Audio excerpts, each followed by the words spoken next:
فأما الإنسان إذا ما ابتلاه ربه فأكرمه ونعمه فيقول ربي أكرمن আল্লাহ রাব্বুল আলামিন জানায় দেন, যখন মানুষের পরীক্ষা নেওয়ার জন্য আল্লাহ তাআলা কাউকে সম্পদ দেন, আল্লাহ তাআলা কাউকে যখন সম্মান দেন, আল্লাহ তাআলা বলতেছেন মানুষের পরীক্ষা নেওয়ার জন্য ইযা মাবতালাহু রাব্বুহু ফাআকরামাহু ওয়া না'আমা, আল্লাহ তাআলা যখন তাকে সম্মানিত করেন, তাকে নিয়ামত দেন, সম্পদ দেন, এই মানুষ তখন মনে করে আল্লাহ তাআলা মনে হয় তাকে ভালোবাসে। সে মানুষের কাছে বলতে থাকে ফায়াকুলু রব্বি আকরামান, আমার রব আমাকে সম্মানিত করেছে, আমার রব আমাকে বড় মহব্বত করে। আওয়াজটা শক্ত করেন, টনটন মাইকের মতো, বুঝতে পারছেন? সে বলে যে আমাকে আমার রব সম্মানিত করছে। সমাজে অনেক মানুষ দেখবেন নাফরমানি করে, নামাজ কালামের খবর নাই, কিন্তু টাকা পয়সার মালিক হইছে। ও আয়েশা কি আল্লাহ আমারে খুব ভালোবাসে, যে টাকার সম্মান দিয়েছে এটা আমি কল্পনাও করি নাই, অথচ জুমার নামাজটাও ঠিকমতো পড়ে না, ঠিক কিনা বলেন? অথচ বক্তব্যে কি বলে যে আল্লাহ আমারে খুব ভালোবাসে। ওই যে সম্পদ আর সম্মানকে ও মনে করতেছে আল্লাহর ভালোবাসার কারণে দিচ্ছে। বলেন তো কারুনের সম্পদ কম ছিল? কারুনকে চিনেন না আপনারা? কারুন, বলেন তো কারুনের সম্পদের কি অভাব ছিল? বলেন তো কারুনকে আল্লাহ তাআলা কি ভালোবাসতো নাকি? আরে জোরে বলেন না, বাসতো নাকি? কারুনকে আল্লাহ তাআলা ভালোবাসতো না। দুনিয়ার মধ্যে পদ পদবী সম্মান পেয়েছে অনেক মানুষ। ফেরাউনকে আল্লাহ রাব্বুল আলামিন কত বড় বাদশাহী দান করেছে, নমরুদকে কত বড় বাদশাহী আল্লাহ দান করেছে। বলেন তো ফেরাউন নমরুদকে আল্লাহ তাআলা ভালোবাসতো নাকি? তার মানে বোঝা গেল সম্মান আর সম্পদ দিলেই আল্লাহ তাআলা ভালোবাসেন না, বরং দুনিয়ার মধ্যে আল্লাহ তাআলা মানুষের পরীক্ষা নেওয়ার জন্য সম্পদ দান করে।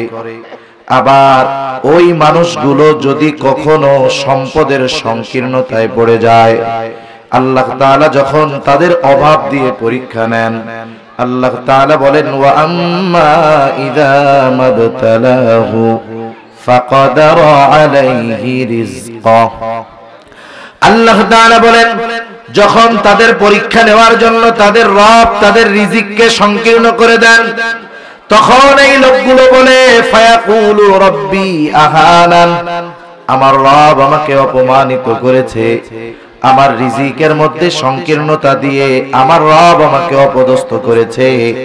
তার মানে সে রিজিক সংকীর্ণতার কারণ হিসাবে আল্লাহ রাব্বুল আলামিনকে দায়ী করে। তার রিজিক সংকীর্ণতার কারণ হিসাবে সে দোষারোপ করে কাকে? আপনারা মনে হয় কথার তালবাল নাই, জবাব দেন না কেন? ঘুম আসতেছে আপনাদের? তাকবীর দেন, নারায়ে তাকবীর, আরো জোরে নারায়ে তাকবীর, আরো জোরে নারায়ে তাকবীর। কথা জিজ্ঞাসা করলে জবাব দিবেন, এটা তো ফেনীর মানুষের খাসলাত না। কথা জিজ্ঞাসা করলে কথার জবাব না দেওয়া অন্য এলাকার মানুষের খাসলাত। আমি সেই এলাকার মানুষের নাম বললাম, কারণ এটা বলার দ্বারা হয়তো ওই এলাকার মানুষকে আমরা অন্যভাবে দেখতে পারি, কিন্তু আপনাদেরকে বলতেছি কেমন জানি তাল বাতাল ছাড়া ছাড়া ভাব, এভাবে তো কথা বলা যাবে না। পেছন থেকে কথা বলেন না, একটু আপনারা একটু কথার জবাব দিয়েন, নাইলে আমি তো বুঝতে পারবো না যে কথা বুঝতেছেন কিনা। তাহলে ওই মানুষগুলোকে যখন আল্লাহ তাআলা পরীক্ষা নেওয়ার জন্য সম্পদের মধ্যে সংকীর্ণতা দেন, তারা দোষ দেয় কাকে? জবাব নেই, কাকে? আল্লাহকে দোষারোপ করে। বলেন তো আমার আপনার ব্যাপারে কেউ যদি এমন কোন বিষয়ে দোষ দেয় যেই বিষয়ের সাথে আমরা জড়িত নই, এই রকম কোন বিষয়ের অপবাদ দোষারোপ যদি আমাকে আপনাকে করে, আমি আপনি বৈশা থাকবো না? জবাব দিব। আমরা অবশ্যই জবাব দিব যে তুমি যে ওই কারণে আমাকে দোষ দিচ্ছ, আমি তো দোষী নয়, বরং তুমি কোন কারণে ওই কাজের মধ্যে পতিত হইছো, তোমার ওই পরিণতি হয়েছে, আমার যদি কারণ জানা থাকে আমি আপনি, তাহলে ওই ব্যক্তির কথার জবাবে কারণগুলো উল্লেখ করব, ঠিক কিনা বলেন? এই বক্স বন্ধ করে মাইক দেন ডাইরেক্ট। আমি আপনারে বলছি, বুঝেন নাই, আমার এগুলো পছন্দনীয় না। তার আওয়াজ নাই তো, এগুলো আওয়াজ হইল স্টেজে আওয়াজ সুন্দর হইতে হবে। তাহলে কেউ যদি কাউকে কোনো বিষয়ে অপবাদ দেয়, ভলিউম ছাড়েন, ভলিউম ছাড়েন, আরো ভলিউম ছাড়েন। কাউকে যদি কোনো বিষয়ে কেউ অপবাদ দেয়, তাহলে সেই বিষয়ের জবাব দিতে হয়। ওই ব্যক্তি বলতেছে যে আমার রব আমার রিজিক সংকীর্ণ করার মাধ্যমে আমাকে অপমানিত করেছে। আল্লাহ রাব্বুল আলামিন এইবার ওই মানুষগুলোর কথার জবাবে বলেন, কাল্লা, কখনো নয়। তোমরা যে তোমাদের রিজিক সংকীর্ণতার কারণ হিসাবে আমি আল্লাহকে দোষারোপ করতেছো, এটা কখনো সঠিক নয়। তাহলে কেন তোমাদের রিজিকের মধ্যে সংকীর্ণতা? আল্লাহ রাব্বুল আলামিন এইবার ওই মানুষগুলোর তথা রিজিক সংকীর্ণতার 4টি কারণ আল্লাহ তাআলা উল্লেখ করেন। কয় কারণ?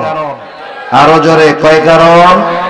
তাহলে আমার আলোচনার বিষয় হলো যে মানুষের রিজিক সংকীর্ণতা কেন আসে, কোন কারণে মানুষ দুনিয়ার জমিনে রিজিক সংকীর্ণতায় পড়ে। এখানে কি কেউ আছেন যে সে চায় দুনিয়ার জগতে আমি রিজিক সংকীর্ণতায় পড়ি? কেউ চান? কেউ চান? জোরে বলেন। তাহলে এই কথাগুলো আমাদের জন্য দুনিয়ার জন্য হলেও জরুরি। আখিরাতের কথা ওটা তো পরবর্তী মৃত্যুর পরে, অনেক সময় ওইটারে আমরা বাকি মনে করি। তাইলে দুনিয়ার জমিনে যেন কষ্ট না হয়, রিজিক সংকীর্ণতায় যেন পড়তে না হয়, এই জন্য এই বিষয়গুলো জানার দরকার আছে না নাই?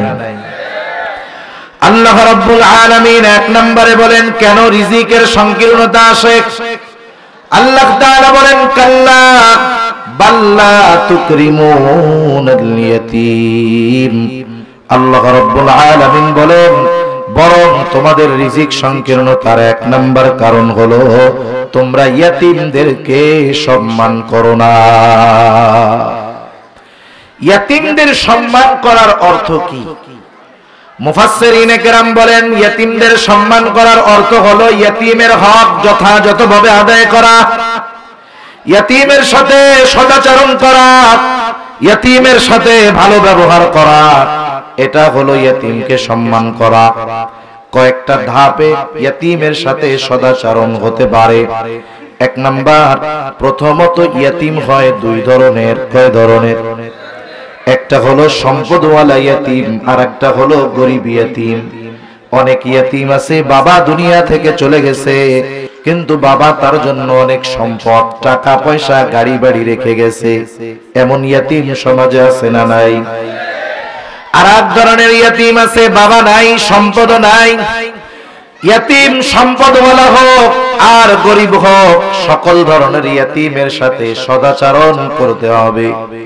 কারণ একজনের সম্পদ আছে কিন্তু তার বাবা নাই, ইয়াতীম, তার সাথে যদি কেউ খারাপ আচরণ করে তার অন্তরের মধ্যে ব্যথা লাগবে। আহারে, আজকে যদি আমার বাবা আমার পিতা বেঁচে থাকতো তাহলে আমার সাথে কেউ খারাপ আচরণ করতো না। সেজন্য ইয়াতীম যদি সম্পদওয়ালা হয় তার সাথেও ভালো আচরণ, ইয়াতীম যদি গরিব হয় তার সাথেও ভালো আচরণ। কিন্তু আফসোস, সম্পদওয়ালা ইয়াতীমের সাথে অনেক সময় আমরা ভালো আচরণ করি, কিন্তু ইয়াতীম যদি গরিব হয় তাহলে তার সাথে অনেক ক্ষেত্রে আমরা অসৎ আচরণ করি, ঠিক কিনা বলেন? তাহলে প্রথম বিষয়, ইয়াতীম ধনী হোক আর গরিব হোক তার সাথে সর্বহালতে সদাচরণ করতে হবে। ইয়াতীমের সাথে সদাচরণ করলে লাভ কি? রাসূল আকরাম সাল্লাল্লাহু আলাইহি ওয়াসাল্লামের কাছে একজন লোক এসে বলতেছে, ইয়া রাসূলুল্লাহ, আমার অন্তরটা বড় কঠোর হয়ে গেছে, আমার হৃদয়টা বড় শক্ত হয়ে গেছে। নবীজি সাল্লাল্লাহু আলাইহি ওয়াসাল্লামকে বলতেছে, ইয়া রাসূলুল্লাহ, আমাকে এমন আমল শিখায় দেন যে আমলের দ্বারা আমার অন্তরটা নরম হয়ে যাবে।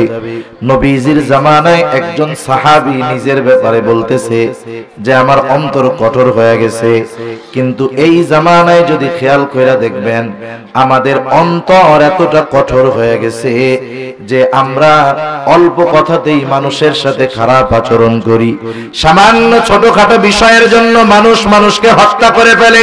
রাস্তাঘাটে একজন বিপদে পড়ছে, একটা লোক পুকুরে পড়ে গেছে, সে মারা যাওয়ার মতো অবস্থা, আমাদের উচিত দৌড় দিয়া পানির মধ্যে গিয়ে তাকে উদ্ধার করা, কিন্তু মোবাইল বাইর কইরা আগে ভিডিও করে কারটা বেশি ভাইরাল হবে, ঠিক না? অ্যাক্সিডেন্ট করে রোডে পড়ে গেছে, উচিত হলো তাকে আগে সাহায্য করা, আগে ছবি তুলে আর ভিডিও করে লাইভ দেয় যে দেখেন মাননীয় দর্শকরা, দেখেন এই যে এখানে এমন একটা ঘটনা ঘটছে, অথচ ওই জায়গায় ওই লোকটার মুখে একটু পানি দিতে পারে, টান দিয়ে একটু উঠাইতে পারে, তা না, তার হৃদয়ের মধ্যে তার জন্য মায়া লাগতেছে না, সে আগে ছবি তুলে ফেসবুকে ছাড়ার চিন্তা করে, ঠিক কিনা বলেন? আমাদের হৃদয় বড় কঠোর হয়ে গেছে, কঠোর। নবীজির সাহাবী এসে বলতেছে, ইয়া রাসূলুল্লাহ, আমার অন্তর বড় কঠোর হয়ে গেছে, আমাকে একটা আমল শিখিয়ে দেন, যে আমলের দ্বারা আমার অন্তরটা নরম হয়ে যাবে। নবীজি সাল্লাল্লাহু আলাইহি ওয়াসাল্লাম বললেন, আমসিহ রাসাল ইয়াতীম ওয়া আত'ইমিল মিসকিন, যে তুমি যদি তোমার কঠোর হৃদয়কে নরম বানাতে চাও, তাহলে ইয়তীমের মাথায় হাত বুলায় দাও আর মিসকিনদের খানা খাওয়াও। সুবহানাল্লাহ। তাহলে সর্বহালতে ইয়তীমের সাথে সদাচরণ, ভালো ব্যবহার, ইয়তীমের সাথে খারাপ আচরণ করা এটা কাফেরদের কাজ, আর ইয়তীমের সাথে ভালো আচরণ করা এটা নবীজির শিক্ষা, আল্লাহ তাআলার আদেশ। আল্লাহ রাব্বুল আলামিন কোরআনুল কারীমের মধ্যে কাফেরদের সাথে কাফেররা ইয়তীমদের সাথে কেমন আচরণ করতো আল্লাহ তাআলা কোরআনুল কারীমের মধ্যে জানায় দেন। সূরাতুল মাউনের শুরুতে আল্লাহ তাআলা কাফেরদের কয়েকটা ত্রুটির কথা আল্লাহ তাআলা উল্লেখ করেন, এর মধ্যে একটা হলো আল্লাহ তাআলা বলেন, ফাযালিকাল্লাযী ইয়াদউল ইয়াতীম, কাফেররা ইয়তীমদের সাথে খারাপ আচরণ করে, ঘাড় ধাক্কা দিয়ে বাইর করে দেয়। আর আল্লাহ তাআলা আবার আপনার নবীজিকে আদেশ করেছেন, নবী আপনি ইয়তীমদের সাথে কখনো কঠোর ভাষায় কথা বলবেন না। সুবহানাল্লাহ। সূরাতুদ দুহা, এই সূরার মধ্যে আল্লাহ সুবহানাহু ওয়া তাআলা রাসূল আকরাম সাল্লাল্লাহু আলাইহি ওয়াসাল্লামকে কয়েকটা নেয়ামত প্রদানের কথা উল্লেখ করার পর কয়েকটা আদেশ করেছেন, তিনটা নেয়ামতের কথা উল্লেখ করেছেন। এই নেয়ামতের বিপরীতে আল্লাহ তাআলা তিনটা আদেশ আল্লাহ তাআলা করেছেন। এই সূরার সংক্ষিপ্ত শানে নুজুল হলো, রাসূল সাল্লাল্লাহু আলাইহি ওয়াসাল্লামের কাছে কিছুদিন জিবরাইল আলাইহিস সালাম ওহী নিয়ে আসেন নাই। পাশের একজন দুষ্ট মহিলা বলা শুরু করছে যে দেখো, মুহাম্মাদের খোদা মুহাম্মাদকে ছেড়ে দিয়েছে, ওর কাছে সেই শয়তানটা আর আসে না। নাউজুবিল্লাহ। জিবরাইল আলাইহিস সালামের শয়তান বলতেছে আর কি, যে দেখ মুহাম্মাদের খোদা মুহাম্মাদকে ছেড়ে দিয়েছে, কোন কারণে? দেখ তার কাছে আর ওই শয়তানটা মানে জিবরাইল আলাইহিস সালাম আর আসে না। নবীজি অসুস্থ, ওহী কিছুদিন আসা বন্ধ। এ কথা যখন বলছে, নবীজির মনেও তো খারাপ লাগছে। আল্লাহ রাব্বুল আলামিন এইবার কয়েকটা বিষয়ের কসম করার পর আল্লাহ সুবহানাহু ওয়া তাআলা নবীজির এমন অতীতকে স্মরণ করায় দিয়েছেন যখন তিনি একেবারে শৈশবকালে আল্লাহ রাব্বুল আলামিন নবীজিকে যেই তিনটা নেয়ামতের কথা বলেছেন, প্রথম নেয়ামত আলাম ইয়াজিদিকা ইয়াতীমান ফাআওয়া। আল্লাহ তাআলা বলতেছেন যে আমি আপনাকে ইয়াতীম অবস্থায় পাইছি, লালন পালনের ব্যবস্থা করছি, ওই সময় আমি আপনাকে ছাড়ি নাই, আর নবুয়ত দেওয়ার পরে আমি আপনাকে ছেড়ে দিব, এটা হতে পারে না। তাহলে তিন নিয়ামতের প্রথম নিয়ামত আলাম ইয়াজিদিকা ইয়াতীমান ফাআওয়া, আমি কি আপনাকে ইয়াতীম অবস্থায় পাই নাই? ইয়াতীম অবস্থায় পাওয়ার পর উত্তম লালন পালনের ব্যবস্থা করি নাই। এই নিয়ামতের বিপরীতে প্রথম আদেশ আল্লাহ তাআলা, এরপরে এই নিয়ামতের বিপরীতে যেই প্রথম আদেশ সেটা হলো ফাআম্মাল ইয়াতীমা ফালা তাকহার, আপনাকে যেহেতু আমি ইয়াতীম অবস্থায় পাওয়ার পর লালন পালনের ব্যবস্থা করেছি, সুতরাং আপনিও ইয়াতীমদের সাথে কখনো ধমকের সুরে কথা বলবেন না। আপনি ইয়াতীমদের কখনো ধমক দিবেন না। এই আদেশ যে শুধু নবীজির উপরে তা নয়, এই আদেশ মূলত আমাদের উপর। এজন্য ইয়াতীম ধনী হোক আর গরিব হোক, তার সাথে আমরা ভালোভাবে কথা বলবো, মাথার মধ্যে হাত বুলায় দিব। এরপরে যদি আমার আরেকটি অ্যাবিলিটি থাকে, একজন ইয়াতীম গরিব অসহায় কেউ নাই তার, আমি যদি পারি আমি ওই ইয়াতীমের অভিভাবকত্ব গ্রহণ করব, ইয়াতীমের খাবারের ব্যবস্থা করব, ইয়াতীমের পোশাকের ব্যবস্থা করব, কারণ ইয়াতীমের অভিভাবক হওয়া বড় ফজিলতের কাজ। রাসূল আকরাম সাল্লাল্লাহু আলাইহি ওয়াসাল্লাম বলেন, আনা ওয়া কাফিলুল ইয়াতীম কাহাতাইনি ফিল জান্নাহ। নবীজি বলেন, আমি আর ইয়াতীমের অভিভাবক জান্নাতের মধ্যে পাশাপাশি থাকব।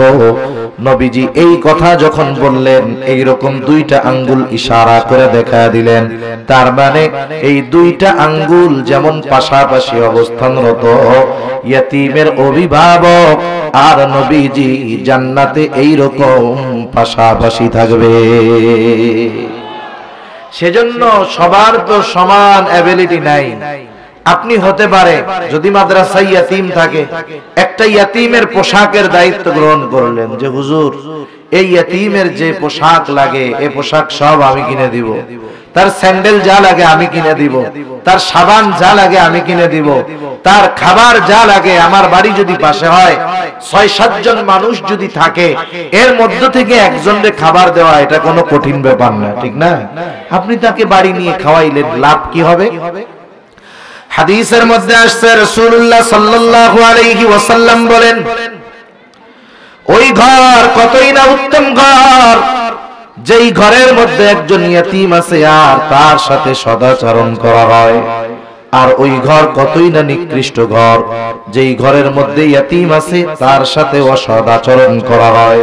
মুফাসসিরিনে কেরাম বলেন, যেই ঘরে একজন ইয়াতীম আছে, যদি ওই ইয়াতীমের সাথে সদাচরণ করা হয়, ওই ঘর বরকত আর রহমত দিয়ে আল্লাহ ভরপুর করে দেয়।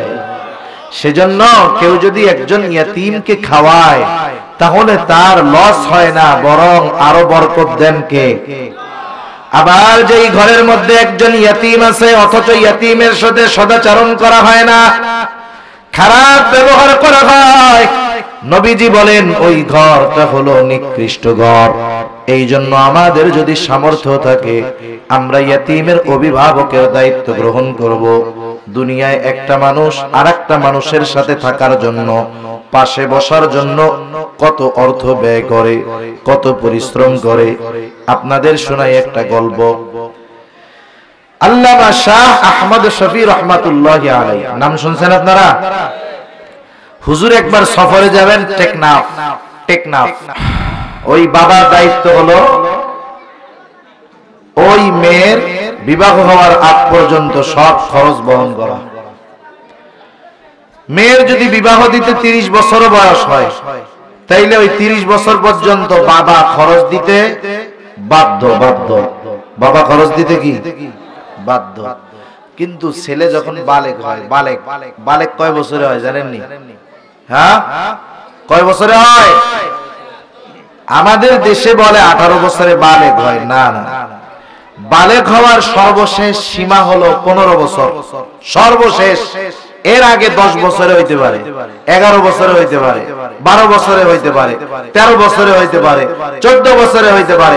15 বছর যখন বয়স হবে আরবি হিসাবে, সে তখন থেকে বালেক। সে তখন থেকে কি বালেক হওয়ার পরে বাপ ওই সন্তানকে লেখাপড়া করাইতে বাধ্য না। বালেক হওয়ার পরে ওই সন্তানকে খাওয়াইতে বাধ্য না। তখন বাপ যদি ইহসান করে সন্তানের উপর, যে না লেখাপড়া করো, খরচ আমি দিব, কিন্তু বাবা দিতে বাধ্য নয়, কারণ বালেগ হওয়ার পরে ওই সন্তান নিজে উপার্জন করবে, নিজের খরচ নিজে বহন করবে। এই ক্ষেত্রে বাবা তাকে বালেগ হওয়ার পরে খরচ দিতে বাধ্য নয়, কিন্তু একটা মেয়ের যতদিন বিবাহ না হবে ততদিন তার সকল খরচ দিতে বাবা বাধ্য। ঠিক কিনা বলেন? এইবার মনে করেন মেয়েটার বিবাহ হয়ে গেছে, বিবাহ যখন হয়, বিবাহ হওয়ার পর ওই যে বিবাহের দিন তার যত রকমের মৌলিক প্রয়োজন আছে, খাদ্য, বস্ত্র, চিকিৎসা, বাসস্থান, সব কিছুর দায়িত্ব কনভার্ট হয়ে স্বামীর কাঁধে চলে যায়। ঠিক কিনা বলেন? এবার স্বামীর সংসারে স্বামী তার খরচ চালাবে। অনেক সময় হয় যে স্বামী স্ত্রীর মধ্যে বিবাহ বিচ্ছেদ হয়, অনেক সময় স্বামী মারা যায়, এরপরে মেয়েটা আবার বাবার বাড়িতে আসে। এরকম হয় কি হয় না? হয়। বিবাহ বিচ্ছেদের ক্ষেত্রে আমাদের সমাজে একতরফা আমরা নারীদেরকে দোষারোপ করে থাকি, কিন্তু বিষয়টা এমন নয়। অনেক সময় পুরুষের কারণেও নারী ওই সংসার ত্যাগ করতে বাধ্য হয়। এরকম মাইকে যদি কথা বলি আমি 2 দিন, এরপরে আর ওঠার অবস্থা আমার থাকবে না। আর বললেন না, আপনারা কিছু বললেন না, ওরে বাড়াইতে কইলেও বাড়াই না, কেন কেন করে আওয়াজ তো ছাইড়া দিবে, বোঝেই না, তাহলে আওয়াজ নিয়ে বসতে কেন? এইসব নিয়ে বসেন বসেন, আমি শেষ করে দিব অল্প 5-10 মিনিটের মধ্যে, আর কথা বলা সম্ভব না, মুখ শুকায় যাইতেছে। বসেন বসেন, শেষ। তাহলে দেখেন, যখন ওই মেয়েটা ওই স্বামীর সাথে তার বিবাহ বিচ্ছেদ হলো অথবা স্বামী মারা গেল, মারা যাওয়ার পরে সে যখন বাবার বাড়িতে আসে, আমরা একতরফা ভাবে নারীদেরকে দোষারোপ করি। অনেক সময় অনেক নারী সংসার ছাড়তে বাধ্য হয়। মনে করেন মেয়েটা দিনদার, মুত্তাকি, পরহেজগার, এই মেয়েটার বিবাহ হয়েছে একটা খারাপ ছেলের সাথে, মাদকাসক্ত ছেলের সাথে, বেনামাজির সাথে, পরনারী আসক্তর সাথে। বলেন তো ওই ফ্যামিলিতে একজন দিনদার মেয়ে সংসার করতে পারবে? আরে জোরে বলেন না, পারবে? এখন বলেন, এই কারণে হয়তো মেয়েটা ওই স্বামীর ঘর ত্যাগ করে ছাড়াছাড়ি হয়ে বাড়িতে আসলো। কিন্তু আমরা কারণ যাচাই বাছাই না করে একটা মেয়েকে একতরফা ভাবে আমরা দোষারোপ করতে থাকি, এটা কিন্তু কখনোই কাম্য নয়। এরপরে যদি এমন হয় বিবাহ বিচ্ছেদের পর যদি কোনো মেয়ে বাবার বাড়িতে পুনরায় আসে, তাহলে ওই বাবা কখনো ওই মেয়েটাকে বোঝা মনে করতে পারবে না, ওই মেয়েটার ব্যাপারে কোনো খারাপ দৃষ্টিভঙ্গি রাখতে পারবে না, বরং পুনরায় বিবাহ হওয়ার আগ পর্যন্ত ওই মেয়েটার যত খরচ বহন করা লাগবে সেটাও বাবা বহন করতে বাধ্য। এরপরে মনে করেন বিবাহ বিচ্ছেদ হয় নাই, সংসার জীবন চলতেছে, একটা সময় তার সন্তান হলো, সন্তানেরা বড় হলো, স্বামী মারা গেল। স্বামী মারা যাওয়ার পর ওই মায়ের যাবতীয় খরচ সব বহন করার দায়িত্ব কার? সন্তানের। কার? জোরে বলেন না। সব খরচ বহন করার দায়িত্ব হলো ওই সন্তানের। তার মানে একটা নারী জন্ম থেকে নিয়ে মৃত্যু পর্যন্ত সে কখনো থাকে বাবার ঘরে, কখনো থাকে স্বামীর ঘরে, কখনো থাকে সন্তানের কাছে। সে যেই জায়গায় থাকুক না কেন তার একটা টাকাও খরচ নাই। সে যার কাছে থাকবে সব খরচ বহন করতে সেই ব্যক্তি বাধ্য হবে। সুতরাং নারীকে আল্লাহ তাআলা যতটুক সম্পদ দিলেন, বলেন তো সেই সম্পদ থেকে কোনো খরচ আছে নাকি? তাহলে নারীকে যতটুক দিয়েছেন ততটুক তার সঞ্চয়ে থাকে। কিন্তু পুরুষকে যদি দেখা হয় দ্বিগুণ দেওয়া হয়েছে, কিন্তু পুরুষের খরচ আছে, বাবা হিসাবে খরচ, স্বামী হিসাবে খরচ, সন্তান হিসাবে খরচ। তার মানে আল্লাহ তাআলা এইখানে পুরুষকে বেশি দিয়ে জেতার নাই, নারীকে কম দিয়ে ঠকার নাই, বরং যদিও পরিমাণে কম, কিন্তু আল্লাহ তাআলা মূলত নারীকেই জিতায়া দিয়েছে। তা যাই হোক, হক নারীর আছে, এ কথা বলতে গিয়ে আমি বাকি কথাগুলো বললাম। কিন্তু আফসোস, বাবা মারা যাওয়ার পর ওই অনেক নারীকে তার বাবার সম্পদ থেকে ভাইয়েরা বঞ্চিত করে, আছে না নাই? বাবা মারা যাওয়ার পরে সন্তান, বড় সন্তান আছে, কি দায়িত্ব? 1 নম্বর দায়িত্ব, মারা যাওয়ার পর তার দাফন কাফনের ব্যবস্থা করা। এরপরে সে যদি কোনো ঋণ থাকে ঋণ পরিশোধ করা, বাবা যদি কোনো ওসিয়ত করে যায় ওসিয়ত, ওই ওসিয়তটা যদি তার সমুদায় সম্পদের সর্বোচ্চ 3 ভাগের 1 ভাগ অথবা তার কম হয় তাহলে ওসিয়ত পূর্ণ করা। এরপরে যেই সম্পদ অবশিষ্ট থাকবে ওয়ারিসদের মধ্যে যথাযথভাবে বন্টন করে দেওয়া। কিন্তু আফসোস দেখা যায় বাবার 2টা মেয়ে বিবাহ দিয়ে দিয়েছে আগে, বাবা বিয়ে দিয়েছে, শ্বশুর বাড়িতে তারা আছে, খুব ভালো আছে। বাবা মারা যাওয়ার পর 10 বছর 15 বছর পার হয়ে যায়, কিন্তু এখনো বোনদের সম্পদ বুঝায় দেওয়া হয় না। মাঝে মধ্যে বেড়াতে আসে, কিছু খাওয়ায় দেয়, কিছু ব্যাগে দিয়ে দেয়, নিয়ে যায়। 10-15 বছর পর যখন বোনেরা ভাইদের কাছে এসে তাদের হক বুঝে নিতে চায়, ওই ভাইদের চেহারাটা তখন কালো হয়ে যায়। চেহারার দিক আর তাকানো যায় না। আমাদের সমাজে, মুসলিম সমাজে অনেক নারীদের ধারণা এরকম, তাকে যদি বলা হয় যে আপনি আপনার বাবার বাড়ির সম্পদগুলো আনেন না কেন, জিব্বা একটা কামড় দিয়ে কি কয় জানেননি? তাই এগুনের কথা কইছে, এগুলো আগুন আগুন। মানে বাবার বাড়ির সম্পদ আনা এটা বড় গর্হিত কাজ, এই বিশ্বাস তাদের মাথার মধ্যে ঢুকায় দেওয়া হয়েছে। এটা হলো হিন্দু সংস্কৃতি একটা অংশ। কারণ হিন্দুয়ানা রীতি হলো বিবাহের আগ পর্যন্ত বাবা যা দিয়া পারে বিবাহ দিয়ে দিবে।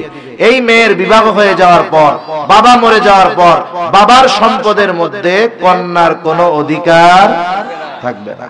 এটা হিন্দুদের কাজ। ওই বিশ্বাসটা আমাদের মা বোনদের মধ্যে ঢুকায় দেওয়া হয়েছে। এজন্য আগের মুরব্বীরা অনেকে বুঝতো না, বাবার বাড়ির সম্পদের কথা কইলেই কইতো এটা গজব, ওইটা আনিস না, যে বাবার বাড়ির সম্পদ আনে বরকত থাকে না। এখন বলেন তো, বাবার বাড়ির ওই সম্পদে তার হক নির্ধারণ করছে কে? ওই সম্পদটা সে খারাপ মনে করতেছে শুধুমাত্র দ্বীনি জ্ঞান না থাকার কারণে। কিছু দুষ্টু লোক এই বিশ্বাস ঢুকায়া দিয়েছে আমাদের মা বোনদের মধ্যে, আর আমরাও এই সুযোগটা কাজে লাগায়া অনেকে বোনদেরকে ঠকাচ্ছে, অনেকে ফুফুদেরকে ঠকাইতেছে। মনে করতেছে ওয়ারিসি সম্পদ একা খাইয়া আমার অঢেল সম্পদ হবে। না না, এই সম্পদ কাগজে কলমে জমিতে থাকবে, কিন্তু আল্লাহ তাআলা গলা চিপা রিজিকটাকে সংকীর্ণ করে দিবে। আরেকটা কি হবে? বান্দার হক খাওয়া হবে। কিয়ামতের দিন আল্লাহর রাসূল সাল্লাল্লাহু আলাইহি ওয়াসাল্লাম বলেন, সবচাইতে নিঃস্ব হবে ওই ব্যক্তি যে দুনিয়াতে বান্দার হক নষ্ট করেছিল। সেজন্য আমরা ওয়ারিসি সম্পদ যথাযথভাবে, যার যেটা পাওনা যথাযথভাবে এটা বুঝায়া দিব, ফিরায়া দিব। এটা হলো 3 নম্বর কারণ। রিজিক সংকীর্ণতার 4 কারণের এক কারণ। প্রথম কারণ হলো তোমরা ইয়াতিমদেরকে সম্মান করো না, তথা ইয়াতিমদের হক যথাযথভাবে আদায় করো না। 2 নম্বর, মিসকিনদেরকে খানা নিজেরাও দাও না, অপরকেও উৎসাহ দাও না। 3 নম্বর, ওয়ারিসি সম্পদ সব একা ভক্ষণ কইরা ফেলো। 4 নম্বর, ওয়া তুহিব্বুনাল মালা হুব্বান জাম্মা, অতিরিক্ত মালের মোহাব্বত, একেবারে মাল উপার্জনের এমন মোহাব্বত, দিন বাদ দিয়া শুধু মাল কামানোর ধান্দা। আল্লাহ রাসূল সাল্লাল্লাহু আলাইহি ওয়াসাল্লাম বলেন, হুব্বুদ দুনিয়া রাসু কুল্লি খাতিয়া, দুনিয়ার মোহাব্বত সকল গুনাহের মূল। এখন কথা হইল, তাইলে কি সম্পদ উপার্জন বাদ দিয়ে দিব? না না, দুনিয়াতে সম্পদওয়ালা 2 ধরনের হয়। কয় ধরনের? আরো জোরে বলেন না, কয় ধরনের? আপনাদের এই যে সভাপতি সাহেব সম্পদওয়ালা না? সম্পদওয়ালা। এক ধরনের সম্পদওয়ালা হয় দিনদার সম্পদওয়ালা। সে তার দিন ঠিক রেখে সম্পদ উপার্জন করে। আগে তার নামাজ, আগে তার রোজা, আগে তার হজ, আগে তার যাকাত, আগে সে হারাম হালাল বাছাই করে, এরপরে সে সম্পদটা গ্রহণ করে। তার মানে দিনকে ঠিক রেখে এরপরে হালাল ভাবে দুনিয়া উপার্জন করে। ঠিক কিনা বলেন? এই ধরনের দিন ঠিক রেখে যারা দুনিয়ার সম্পদ উপার্জন করে, ওই সম্পদ তার জন্য নেয়ামত। আর ওই দিনদার মানুষগুলো তাদের সম্পদগুলোকে দ্বীনি কাজেই ব্যয় করে। ঠিক কিনা বলেন? আরেক দল সম্পদওয়ালা হলো দুনিয়াদার সম্পদওয়ালা।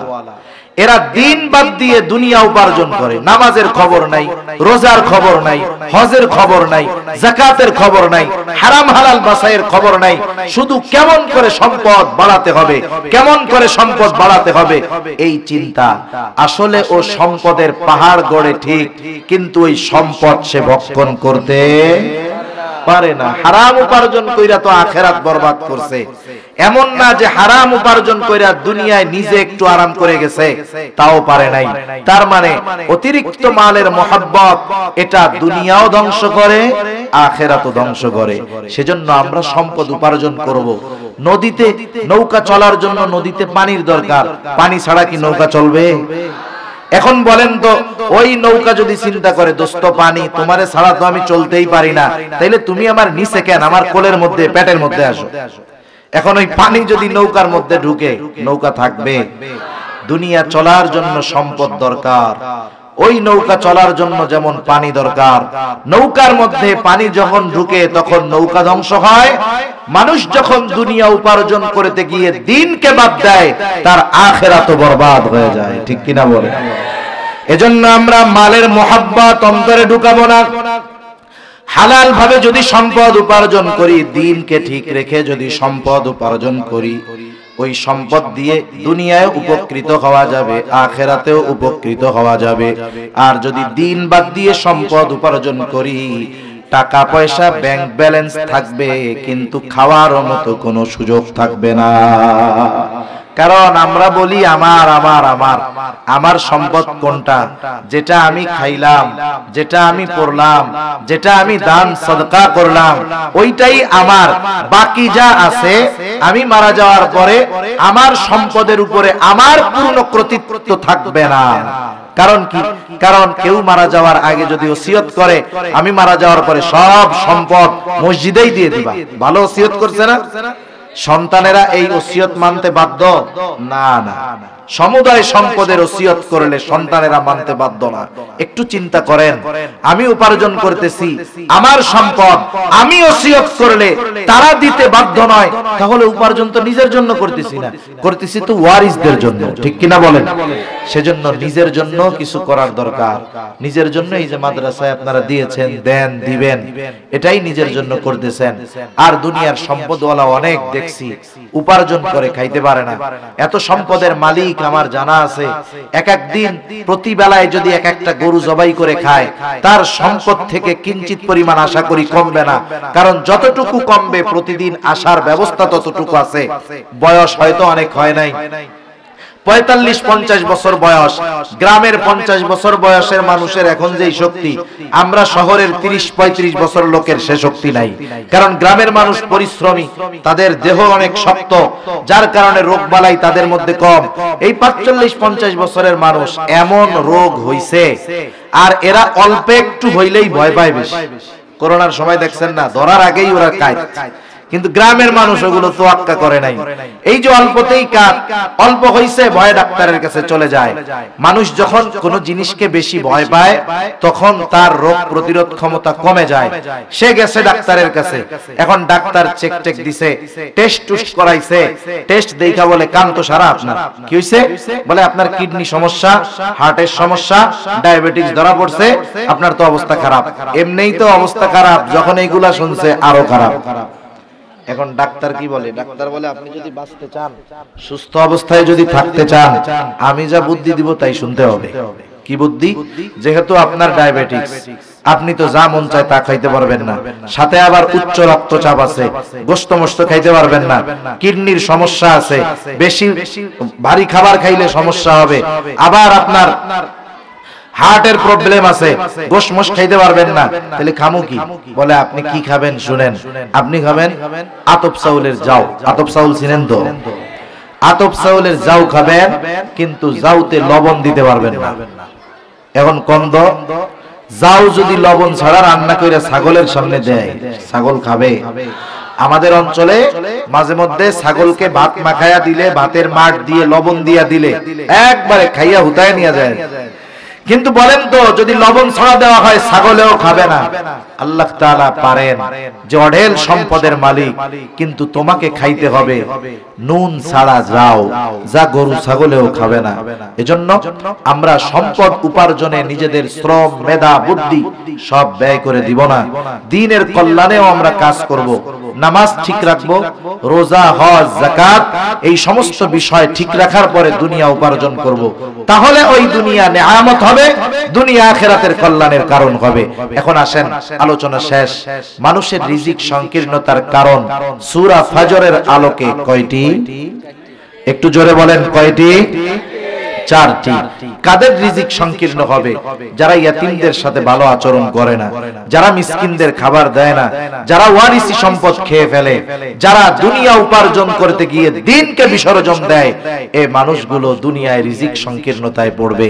আর যারা এর বিপরীত কর্ম করবে, ইয়াতীমদেরকে ভালোবাসবে, স্নেহ করবে, মিসকিনদেরকে খানা খাওয়াবে, ওয়ারিসি সম্পদ নিজ দায়িত্বে যথাযথভাবে তাদের হকদারদের কাছে বুঝায়া দিবে, সাথে সাথে দিনকে প্রাধান্য দিয়ে দুনিয়া উপার্জন করবে, ওই মানুষগুলোর রিজিক দুনিয়ায় প্রশস্ত করে দিবেন কে?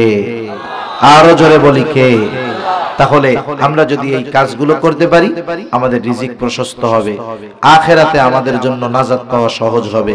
আল্লাহ সুবহানাহু ওয়া তাআলা আমাদের সবাইকে কথাগুলো বুঝবার, আমল করবার তৌফিক দান করুন। সকলে বলি আমিন। আরো জোরে বলি আমিন। ওয়া আখিরু দাওয়ানা আনিল হামদুলিল্লাহি রাব্বিল আলামিন।